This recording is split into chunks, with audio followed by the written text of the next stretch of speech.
I decided to do my presentation on birth control. So what is birth control? Throughout this presentation, I will be referring to the hormonal type of birth control. There are a bunch of different ones, which I'll get to on the next slide. So the Cleveland Clinic states that birth control is any medicine, device, or method used to prevent pregnancy. And birth control is also called contraception. And then birth control prevents a sperm from reaching an egg and preventing an ovary from releasing an egg. So what are the different types of birth control? So there's barrier methods, and those are what is going to block sperm from getting into the uterus. So this can be by use of a condom. There is hormonal medication devices, which is what my presentation is going to be centered on. It's these methods use hormones to prevent ovulation or change the conditions in your uterus or your cervix. Sterilization, so it's surgery to permanently prevent pregnancy. And then there's fertility awareness. It provides protection against pregnancy if your birth control fails. So this can be something such as Plan B, which you can buy at a drugstore. And there's also abstinence, which is just basically refraining from intercourse because of religious beliefs, or also because of fear of becoming pregnant or the possibility of it. So what is an abortifacient? Because the research that I was doing, it said that birth control can be seen as an abortifacient, and I feel like it's not advertised that way, so I was curious to look into the research behind that.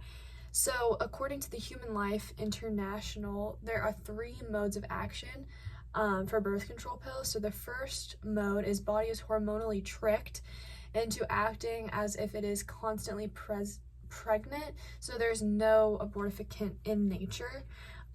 So ovulation is being suppressed. And then there is the second mode, which is changes in the consistency and acidity of cervical muscles, making it more difficult for sperm to penetrate and live in the cervix. And then there's also the third mode, which is changes in endometrium. This is the lining of the uterus, and this is going to make implantation more difficult. The endometrium kind of goes from a welcoming place to a more of a sterile desert. And here in mode 3, it also mentions that birth control can be seen as an abortifacient. And it says that in a cycle where ovulation was not prevented and fertilization takes place, it causes a silent abortion. So nothing from your body is discharged. That's why it's called a silent abortification, and it's not, or abortion, excuse me. And it's not like a miscarriage or an actual abortion, but it is still like, is considered, I guess, in the same light as it would be.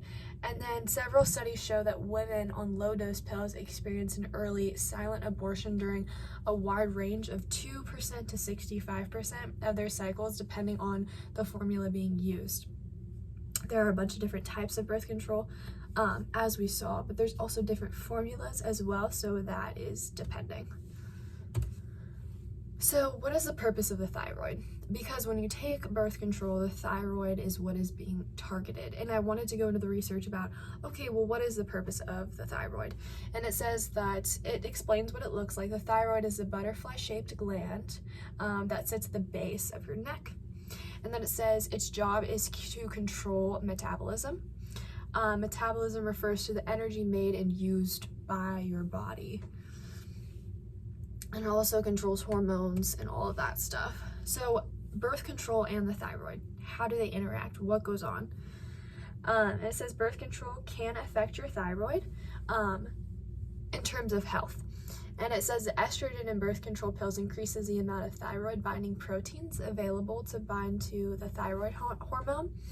And if you're on birth control and need medication for hypothyroidism, you might need a higher dose of thyroid medication. So the two coincide, and one does affect the other. The hormone, or excuse me, the birth control does affect thyroid. So I thought that would be interesting to know. And then how did I present in a way that was clear, interesting, and memorable? So I made my presentation clear by explaining in depth how birth control works and what parts of the body is specifically affected. My presentation was interesting because I used a topic that resonates with women. I also found that 65% of women use birth control. And I believe that my presentation is memorable because of the tone, hand gestures, and pictures that were present throughout the slideshow. Actually, the hand gestures, it's kind of hard to use hand gestures in this type of setting, but I believe that my tone was exciting and enticing, and also the pictures that I used, I tried to captivate your attention. Thank you for listening. And then these are all of my references.